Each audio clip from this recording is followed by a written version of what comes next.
In this lecture, we're going to introduce the digestive system. So we'll do an overview and we'll also start to talk about the mouth. The digestive system is the tract that your food takes as you extract nutrients from it. It is made of 4 major parts. So there's the gastrointestinal or alimentary canal. That's the part that food actually travels through, and it starts in the mouth and then travels through the esophagus, through the stomach, through the small and large intestines, and then eventually ends at the rectum. And then you also have some accessory organs like the liver, the pancreas, and the gallbladder. The GI tract is the series of organs that food travels through as it goes through the digestive system.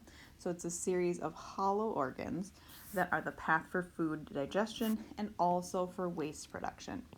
And so those organs include the mouth, which is where food enters the body, the esophagus, which is how food goes from the mouth to the stomach, which is where most digestion starts, though there is some digestion that also starts in the mouth, and then food travels to the small intestine, and then the large intestine, and then finally it leaves the largest intestine through the rectum and the anus.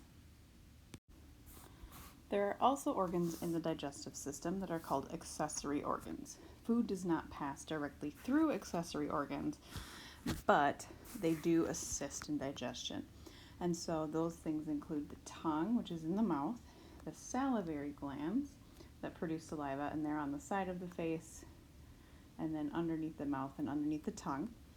There's also the pancreas, which sits behind the stomach, so it's posterior to the stomach, the liver, and the gallbladder that stores bile. All of these organs work together in order to facilitate digestion, that's the purpose of the digestive system. And so this is the process of breaking down food into substances that can be used by the body. So the substances used by the body are usually classified as carbohydrates, lipids, which are also called fats, and proteins. The mouth is where digestion begins, and it's also the beginning of the GI tract. And it contains several really important organs, including your teeth, which can grind food into smaller pieces to make it easier to swallow. Your tongue, which is really important in the swallowing mechanism because it prevents food from going forward in your mouth when you're trying to force food down your esophagus. And then your mouth also contains the salivary glands and the product of the salivary glands, which is saliva. So in the mouth, food is broken down into something called a bolus, which is basically just chewed food plus saliva, and that is swallowed, and then it can proceed to the stomach by traveling down the pharynx, which goes behind the mouth. The part of your mouth where you do most of your chewing is the oral cavity. This is the opening between the teeth, and it also houses your tongue.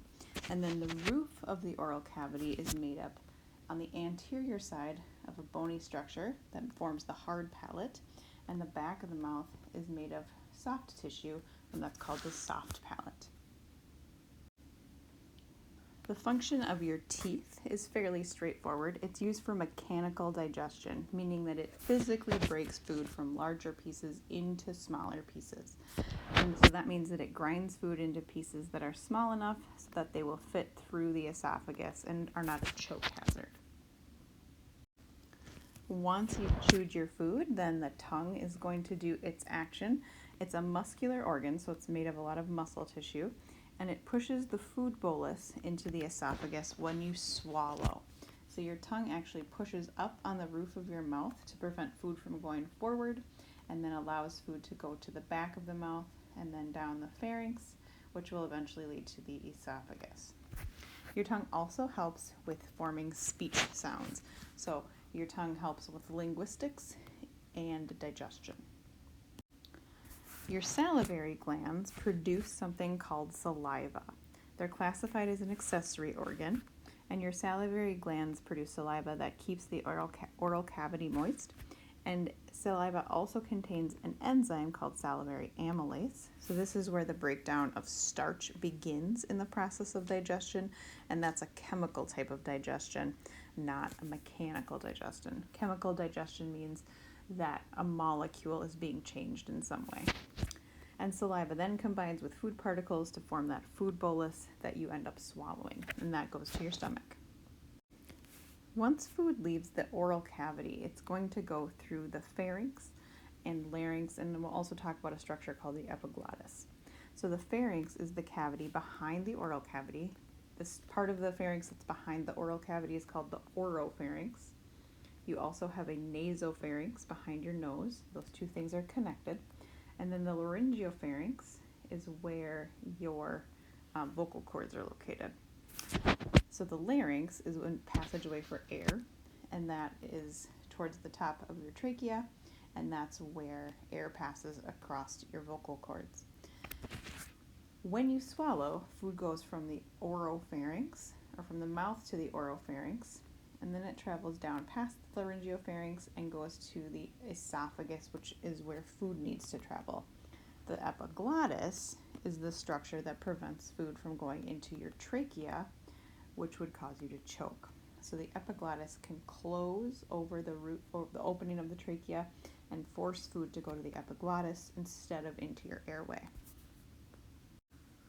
And finally, here's a list of terms you'll need to know from this lecture for both quizzes and tests that we will take with this unit.